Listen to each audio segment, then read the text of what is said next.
exercise 8.2 comparing quantity from CBSE book NCERT, right? exercise 8.2।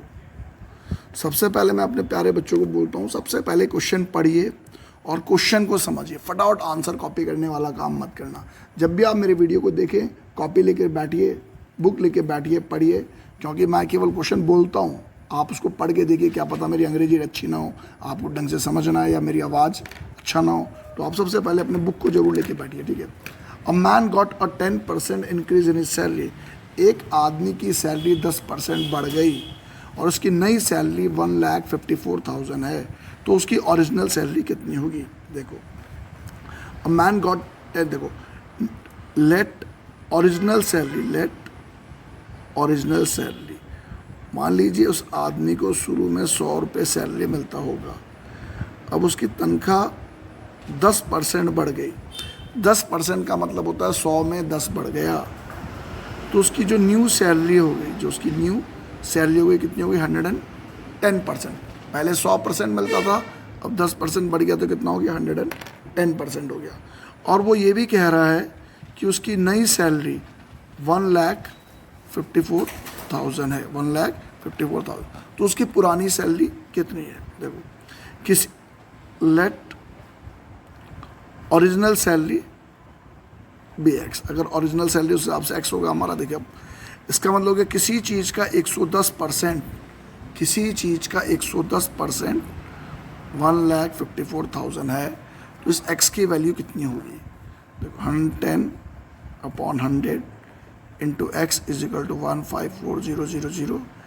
X की value 154,000 into 100 upon 110, get cancel, 11 1 जा 11, 44, तो कितना आ गया बेटा? 1,40,000। कितना आ गया? 1,40,000 उसका ओरिजिनल सैलरी आ गया।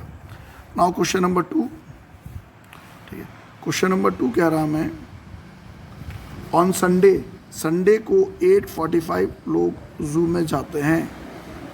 संडे को 8:45 लोग जू में जाते हैं। मंडे को ये कह रहे हैं हमें 169 लोग गए। मंडे को कितने हो गए? 169 लोग गए। तो मंडे को कम लोग गए, 15 में से 9 गया 6, राइट। 15 में से 9 गया 6, 13 में 6 गया 7, और आपका 676 लोग क्या हो गए? कम गए। ये डिक्रीज हो गया। क्या हो गया? डिक्रीज। तो आपको डिक्रीज परसेंट निकालना है। क्या निकालना है बेटा? Decrease percent. डिक्रीज परसेंट निकालने का फॉर्मूला होता है डिक्रीज अपॉन ओरिजिनल इंटू 100, ठीक है। डिक्रीज कितना हो गया आपका? 676। ओरिजिनल शुरू में कितने जाते थे? 845 इंटू 100। अब आपको दिमाग लगाना है और उसको क्या करना है? काटना है। अब किस नंबर से ये 676 और ये आपका कटेगा, ये आपको चेक करना है। देखो, 13 5 जा 65, ये 13 से कट रहा है, 13 5 जा 65, 2 6 26, 13 2 जा 26, 13 6 जा 78, कितना बचा? 6 5 65, 13 6 जा 78, 13 पंजे 65, 5 आ गया। फिर अगेन 13 4 जा 52, 13 5 जा 520 जा, तो 80% लोग क्या हो गए? मंडे को कम हो गए, ठीक है। तो हमारे 2 क्वेश्चन खत्म हुए। Now question number 3। Question number 3 बोल रहा हूँ कि ये शॉपकीपर बाइज 80 आर्टिकल, उसने 80 आर्टिकल 2400 रुपये में खरीदा। Cost price of 80 article equal to ₹2400। तो एक आर्टिकल कितने का आएगा? 2400 को 80 से क्या करेंगे? डिवाइड करेंगे। एक आर्टिकल कितने रुपीज़ का आएगा? 30 रुपीज़ का आएगा, ठीक है। और वो कह रहा है कि उसको प्रॉफिट चाहिए 16%। प्रॉफिट कितना चाहिए उसे? 16%।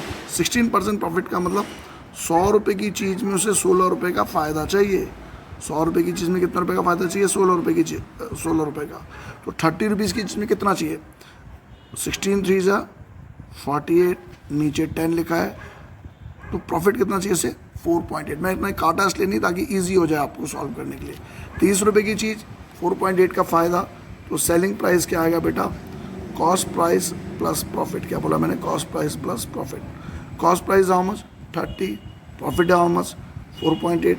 दोनों को जोड़ेंगे 30 में 4.8 जोड़ेंगे। कितने ऐसे बच्चे भी हैं मेरे प्यारे प्यारे जिनको जोड़ना भी नहीं आता है, तो 30.0 लिखेंगे, 4.8 लिखेंगे, लाइक बना दिया हमने, तब हमने इनको ऐड करा, ये कितना आ गया 34.8 आ गया। तो हमारा क्वेश्चन नंबर 1 2 3 क्या हो गया, कंप्लीट हो गया। अब हम क्वेश्चन नंबर आपका 4th वाला क्वेश्चन करेंगे, ठीक है। क्वेश्चन नंबर 4 है हमारा, ये बोल रहे हैं हमें the cost of an article was ₹15,500। Cost of an article कितना है, 15,500। देखो क्वेश्चन नंबर 4 में कह रहे हैं हमें कि cost of an article was 15,500, 15,500। इसमें 450 रुपीज़ आपने रिपेयर में खर्च करे। रिपेयर में कितने खर्च करे, 450 आपने रिपेयर में खर्च करे। तो नेट कॉस्ट, अब आपको जो चीज़ की कीमत हो गई आपके लिए वो कितनी हो गई, नॉट नेट कॉस्ट प्राइस कितना हो गया 15,950। अब आपको प्रॉफिट चाहिए कितना परसेंट,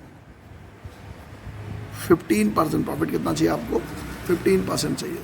देखो ये इतने रुपए की खरीदी, इतने का रिपेयर का खर्चा हुआ, नेट कॉस्ट प्राइस इतना हो गया, प्रॉफिट चाहिए 15%।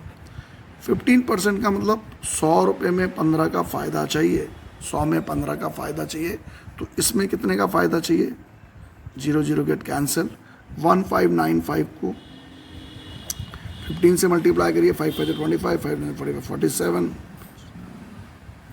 7 9 1 5 जा 1 9 जा 1 5 जा 1 1 जा 9 9 18 19, 23925 अपॉन 10। एक प्लेस के बाद डेसिमल, देखो 10 लिखा, एक प्लेस के बाद डेसिमल, 2392.50। इतने की आपको क्या चाहिए, प्रॉफिट चाहिए। इतने की आपको क्या चाहिए, प्रॉफिट चाहिए। तो सेलिंग प्राइस निकालना है, क्या निकालना है, सेलिंग प्राइस। सेलिंग प्राइस क्या होएगा, cost price plus profit. Selling price क्या होएगा, कॉस्ट प्राइस प्लस प्रॉफिट। तो कॉस्ट प्राइस कितना है प्यारे बच्चों, कॉस्ट प्राइस है 15,950 और प्रॉफिट कितना है 2392.50, ठीक है। तो देखो 1595.00 ऐसे लिखेंगे और 2392.50, 50 2 9 5 14 10 3 13। ये मैं आपके सामने इसलिए करना चाहता हूँ, बहुत सारे बच्चों को ये भी नहीं आता है, इसलिए मैं चाहता हूँ आप ढंग से समझे, समझ के आप इन क्वेश्चन को कंप्लीट करें। तो मैंने 4th वाला क्वेश्चन क्या कर दिया, आपका कंप्लीट कर दिया। नाउ क्वेश्चन नंबर 5, ठीक है। क्वेश्चन नंबर 5 बहुत बढ़िया वाला क्वेश्चन है, ठीक है। ये मैं नए पेज में करूँगा ताकि आपको ढंग से समझ आए। क्वेश्चन नंबर 5, ठीक है। क्वेश्चन नंबर 5 को आप ढंग से पढ़िए, NCERT class 8th। Question number बेटा हमारा कर रहे हैं हम लोग 5 वाला क्वेश्चन, ठीक है। क्वेश्चन नंबर 5 कहता हमें कि VCR और TV व बॉट फॉर ₹8,000 ईच। दोनों को हमने क्या करा, 8,000 रुपये ईच में खरीदा। एक इसको भी 8,000 में खरीदा, दूसरे को भी 8,000 में खरीदा। दोनों को 8,000 में हमने क्या करेगा, खरीदा, ठीक है। इसको भी 8,000 और दूसरे को भी 8,000 में, ठीक है। और ये बोलिए shopkeeper made a loss of 4% on VCR। एक में लॉस हो गया 4%, एक में प्रॉफिट हो गया 8%। लॉस 4% मतलब 100 में 4 रुपये का घाटा, तो 8,000 में कितने घाटा, 320 का। और दूसरे में कितने का प्रॉफिट हो गया आपको, 8% का प्रॉफिट। 8% का प्रॉफिट मतलब 100 में 8 रुपये का प्रॉफिट, तो 8,000 में कितने का प्रॉफिट हो गया, 640 का प्रॉफिट हो गया। अब आपको निकालना गेन और loss percent in the whole transaction.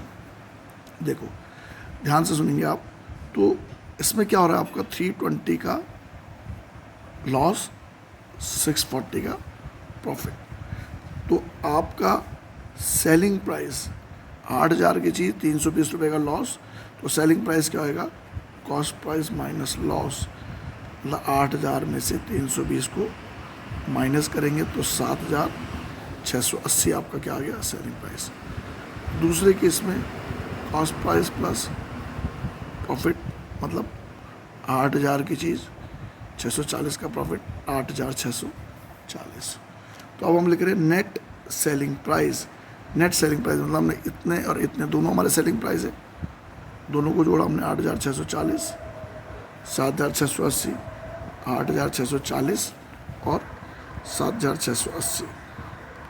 तो ये हमारा 16,320 क्या हो गया हमारा टोटल सेलिंग प्राइस। और टोटल कॉस्ट प्राइस कितना है, ये भी 8,000 का खरीदा, ये भी 8,000 का खरीदा, तो टोटल कॉस्ट प्राइस हो गया हमारा 8,000 बस 8,000 16,000। देखो ये सेलिंग प्राइस है, ये कॉस्ट प्राइस है, तो क्या हो गया इसे प्रॉफिट। प्रॉफिट कितना हो गया 320। प्रॉफिट क्यों हुआ, क्योंकि सेलिंग प्राइस कॉस्ट प्राइस से क्या है ज़्यादा है। वो आपको निकालना profit percent, profit upon CP into 100। 2 0 से 2 0 गेट कैंसिल, 0 0 गेट कैंसिल, तो प्रॉफिट हो गया आपका 2%। प्रॉफिट कितना हो गया आपका 2%।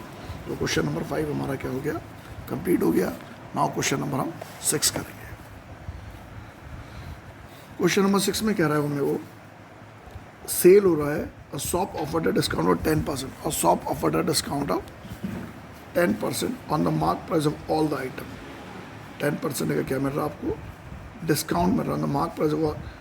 एक कस्टमर क्या खरीद रहा है, एक जीन्स खरीद रहा है, एक जीन्स खरीद रहा है जिसका मार्क प्राइस कितना है ₹1450, और 2 शर्ट खरीद रहा है, 2 शर्ट खरीद रहा है जिसका मार्क प्राइस है 850 ईच। 850 ईच मतलब एक 850 का है, दो कितना का आएगा 1700 का। अगर हम उसकी मार्क प्राइस देखें तो टोटल मार्क प्राइस इन दोनों आइटम का कितना आ गया 3150। इसमें डिस्काउंट कितना मिल रहा है आपको 10%। 10% मतलब 100 रुपये में 10 रुपये कम, तो 3150 में कितना कम 315 रुपये कम। तो अब निकालेंगे net selling price. Net selling 10 में से 5 गया 5, 4 में से 1 गया 3, ठीक है, और 11 में से 3 गया 8, तो नेट सेलिंग प्राइस रुपीज़ कितना आ गया 2835 रुपीज़, 2835। तो हमारा क्वेश्चन नंबर कौन सा खत्म हो गया, हमारा 6 वाला ये खत्म हो गया। अब क्वेश्चन नंबर 7 थोड़ा सा टेढ़ा है, थोड़ा कैलकुलेशन ज़्यादा है, ठीक है। अब हम करेंगे ज़रूर ताकि आप लोगों को, और अपनी तरफ से कोशिश करूँगा कि आपको समझ आए। देखो क्वेश्चन नंबर 7, अब milkman sold to his buffalo, 2 buffalo बेची 20-20 हज़ार रुपये के एक, दोनों 20-20 हज़ार रुपये के उसने बेचे। वहाँ लिख दिया मैंने 20,000। देखो हाँ, सेलिंग प्राइस ये भी 20,000, ये भी 20,000, दो उसने 20,000 के उसने बेचे। और ये कह रहा है हमें कि एक में तो उसे फ़ायदा हुआ 5% का, एक में लॉस हुआ उसे 10% का। एक में फ़ायदा हुआ 5% का, एक में लॉस हुआ उसे 10% का। तो अब मैं आपको कॉस्ट प्राइस निकालने का डायरेक्ट फॉर्मूला बता रहा हूँ, selling price into 100 upon 100 plus gain %। ये फॉर्मूला आप याद रखिएगा, ठीक है, ये फॉर्मूला आप ढंग से याद रखिएगा। दूसरा cost price equal to selling price into 100 upon 100 minus loss %। Selling price कितना हो गया इसका 20,000 into 100, 100 plus gain 105। Cost price selling price 20,000 into 100, 100 minus loss मतलब देखो 100 प्लस गेन, गेन 5% था तो 100 प्लस 505, लॉस 10 है, 100 से 10 गया, कितना आ गया 90। तो हमने हमारे 2 टेबल निकल के, और दोनों से हमें क्या मिल गया कॉस्ट प्राइस मिल गया, ठीक है। अब काटिए से 520 बन जा, 520 जा 5, हाँ 18 5 जा 90, 5 18 जा 90, 5 18 जा 90, 520 जा 100, ठीक है, 2 9 जा 18, 2 10 जा 20। तो अब टोटल कॉस्ट प्राइस क्या बोला मैंने, टोटल कॉस्ट प्राइस निकालने के लिए इन दोनों को मल्टीप्लाई करा हमने, 22 2 जा 4, 1 2 3 4 5, जीरो का थोड़ा टेंशन मत लीजिए, आराम से देखते जाइए, दिस प्लस, ठीक है। अभी हमने कहा था ऐसा 0 से 0 कैंसिल, ये हमारा क्या हो गया 10 बचा, 1 2 3 4 5 0, ठीक है। ये कितना हो गया हमारा, यहाँ से 518 जा 520 जा 210 जा, हाँ तो 10 है हमारा, ये 3 4 5 0, 1 2 3 4 5 0 अपॉन 9, 21 और 9, 21 और 9, ठीक है, गड़बड़ ना हो, क्योंकि थोड़ा गड़बड़ होने के चांस रह जाते हैं। एलसीएम आ गया 63, 21 3 जा 21 3 जा कितना हो गया 63 इंटू 3, 4 3 12, 1 2 3 4 5, 1 2 3 4 5, ठीक है 1 2 3 4 5, 9 7 जा 7 2 जा 14, 1 2 3 4 5, ठीक है। अब 12 14, 12 और 14 कितना हो गया हमारे 26, और 1 2 3 4 5 अपॉन 63, ये टोटल कॉस्ट प्राइस। अब कैलकुलेशन ज़्यादा है पर छोड़ेंगे तो फिर लगेगा मास्टर जी छोड़ दिया आपने, ये निकल गया हमारा total cost price. Total selling price, एक 20,000 का बेचा, दूसरा भी 20,000 का, तो टोटल सेलिंग प्राइस कितना आ गया इसका 40,000। अब ध्यान से देखेंगे तो क्या नज़र आ रहा है इस केस में, कॉस्ट प्राइस ज़्यादा सेलिंग प्राइस कम, तो क्या हो रहा है इसे लॉस, क्या हो रहा है इसे लॉस। तो इस केस में निकालना है लॉस। लॉस निकालने के लिए क्या करेंगे, cost price minus selling price. 2,60,000 एक देखो 1 2 3 4 upon 63 minus selling price. Selling price कितना हो गया 40,000, यहाँ पर। अब एलसीएम 63, 260, 3 4, 1 इंटू 63, 63 4 जा 252, 1 2 3 4, 260 में से 252 गया, कितना बचा 8,000 अपॉन 840, इतने का क्या हो गया लॉस, इतने क्या हो गया लॉस। कुछ नहीं कर रखा है मैंने, केवल कैलकुलेशन कर रखा है। ओवरऑल ये क्या हो गया लॉस। इसको इससे डिवाइड करिए।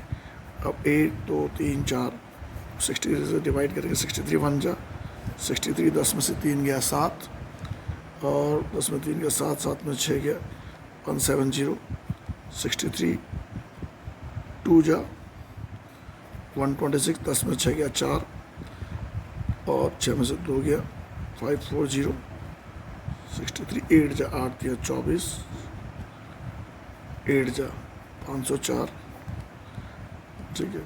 फिर बचा आपका 36, फिर 0, ठीक है। तो इस तरीके से हम लोग क्या करेंगे 63 5 15 5 30 63 5 जा 315, कितना बचा आपका 45 पॉइंट, फिर 0, 7 21 8 42 2 44, 63 7 जा 441 90, तो ये हमारा लगभग कितना आ गया ₹1285.71, इतने का क्या हुआ लॉस। मैं फिर दोबारा समझाता हूँ आपको एक बार और। देखो 20,000 की 2 भैंस बेची, एक में 5% का फ़ायदा, एक में 10% का लॉस। ये फार्मूला लगाया कॉस्ट प्राइस निकालने का, डायरेक्ट फार्मूला, ठीक है। Selling price into 100, selling price into 100, 100 plus gain 5% है, 100 प्लस 5 105, काटा पीटा ये हो गया। इसको इससे मल्टीप्लाई करा तो ये आ गया हमारा 4 लाख, नहीं सॉरी नॉट 4 लाख, ठीक है। 20,000 इंटू इतना 40, ये 4 0 लगे अपॉन 21। वैसे यहाँ पर लॉस हुआ था 100 में से 10 या 90, यहाँ पर आ गया आपका दोनों का क्या लिया 21 9 कैल्शियम 63, 21 3 जा 9 7 जा जोड़ा, ये आ गया हमारा टोटल कॉस्ट प्राइस। दोनों को जोड़ के टोटल सेल प्राइस, एक 20,000 का बेचा, 2 40,000 के हो जाएंगे। लॉस हुआ कॉस्ट प्राइस क्योंकि ये ज़्यादा है, सेलिंग प्राइस कम है, ये माइनस किया, ये लॉस आ गया। इसको इससे डिवाइड करा, ये हमारा क्या निकल गया आंसर। ये क्वेश्चन आप बार बार करना, ये टफ है वैसे एग्जाम में आने वाला मतलब का नहीं है, लेकिन फिर भी आपको आना चाहिए। अब हमारा नेक्स्ट क्वेश्चन है, इसमें क्वेश्चन नंबर 6, क्वेश्चन नंबर हमारा 6 है, ठीक है। नहीं 6 हमने कर दिया, सॉरी 8th वाला question. The price of a TV is 30,000, TV का दाम 13,000 रुपये। सेल टैक्स इसके ऊपर लग रहा है 12%। सेल टैक्स का अंदर टैक्स जो हम सरकार को देंगे 100 रुपये में 12, तो 13,000 में कितना देंगे 13 12 जा 156, तो 13 26 तो 1560 का हम क्या देंगे टैक्स देंगे। फाइंड द अमाउंट, तो इसको कितना दुकान ग्राहक को कितना पैसा देना पड़ेगा 13,000 रुपये ये देगा। देखो हाँ, इतने रुपए की चीज़ है, 12% का टैक्स, 100 में 12 रुपये का टैक्स, तो 13,000 में कितना टैक्स, 1560।